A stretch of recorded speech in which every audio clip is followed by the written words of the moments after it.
আপনি কি কল্পনা করতে পারেন একদিন আপনার পাশে থাকবে এমন এক বন্ধু যে কখনো ক্লান্ত হবে না, ক্ষুধার্তও হবে না, আর আপনার কাজগুলো সব মুহূর্তের মধ্যে শেষ করে দেবে। সেই বন্ধুর নাম হচ্ছে রোবট। রোবট হলো এমন এক মেশিন যা প্রোগ্রামের মাধ্যমে স্বয়ংক্রিয়ভাবে কাজ করতে পারে। কোনো রোবট দেখতে মানুষের মতো, আবার কোনোটি একেবারে মেশিনের মতো। রোবটের ধারণা বহু পুরনো।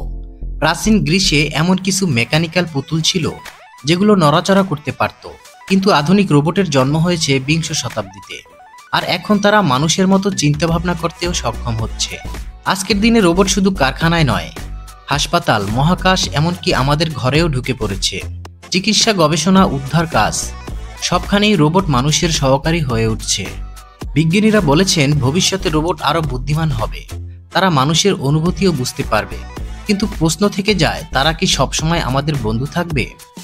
রোবট আমাদের জীবনকে বদলে দিচ্ছে, কিন্তু কোন পথে সেটা নির্ভর করছে আমরা কিভাবে তাদের তৈরি করছি তার উপর।